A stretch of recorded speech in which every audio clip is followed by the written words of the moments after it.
Can you please introduce yourself? Yeah, my name is Braylon White. I am the Shelter Operations Coordinator here at New Fairfield Sherman Animal Welfare. What does the average day at the shelter look like? What work do you do around the shelter personally? Yeah, so an average day starts out at 8 a.m. over here, and that is when we get the animals out for their first potty breaks. We get them fed, then we start doing our cleaning, and that's really the longest part of our day, is making sure that their areas are clean, taken care of, and that they're happy and healthy. What's the process of taking in new animals? Yeah, so the process of taking new animals in here at the shelter, it just depends on where they're coming from. We do take in stray cats from the area in the community. Those cats are usually put on a stray hold just to try and reunite them with their owners. If they are not claimed, then they get some medical care, get them ready for adoption, spayed and neutered, and then they go up for adoption. We do also take owner surrenders, and depending on the needs of the animal, they might need some medical care as well. But our big thing that we do here too is we try and help out other shelters locally and across the country. Do you rescue stray animals? If so, how many?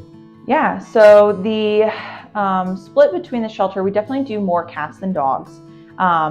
And when it comes to stray animals, being that we only take stray cats, it's mostly the cats that come in that way, which is about half the cats, to be honest, maybe even more than that.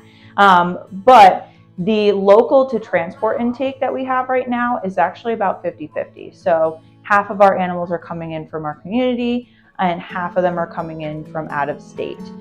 We only have 10 dog kennels and 22 cat cages here, so we have to be very careful about our space, so we don't want to be overwhelmed. We don't want the animals to be crowded.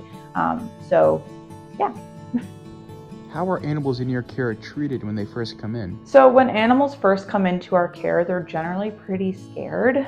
So we try and give them the time that they need to adjust and relax. If you look at a lot of our cat cages, we have towels over their beds, which gives them a safe space to go if they don't want to interact with people.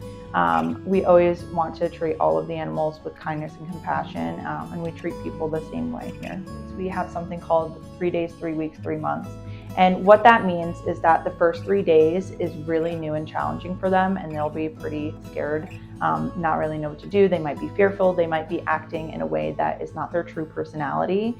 Usually once you hit that 3-week mark, they start to understand the routine a little bit more.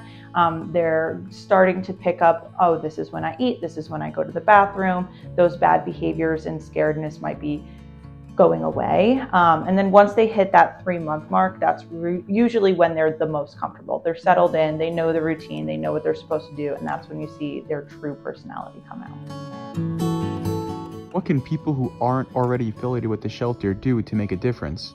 So if someone wants to get involved and help make a difference, the first and foremost thing you can do is adopt. There are lots and lots of animals in shelters all across the nation, whether it's with us or with somebody else. Adopting is the first thing that will make a big difference.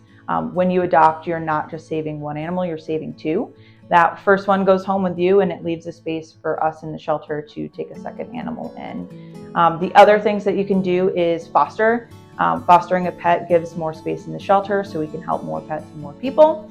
And you can also volunteer. So coming in, giving the animals the enrichment and time that they need to be happy and healthy is always the best thing to get them ready to go to a home. And last but not least, donating, especially donating to your local shelters, because we're the ones that are supporting your community. So donating to local shelters, being involved in that way is super important. The national organizations are great too, don't get me wrong. But if you want to see a real difference in your community, donating to your local shelter is the best way to do that. What's the process of fostering, and how do people foster an animal like that? Yeah, to foster an animal or to sign up to volunteer, we have both of those applications on our website. We also have our adoption application on the website. If you are interested in volunteering, we do have a volunteer orientation that we're going to hold monthly. After that, you can start doing office work like cleaning and helping with dishes, laundry, those types of things. If you want to work directly with the animals, that does require additional training, and those classes would be available after you take the regular orientation. You have to be over 18 to volunteer with the animals by yourself, but we do allow kids under, I think it's from 12 to 17, to work with the cats with a parent present. So it's a great opportunity for younger kids. For the littles, we always suggest doing birthday fundraisers or collecting donations. Anything like that is always good to get involved.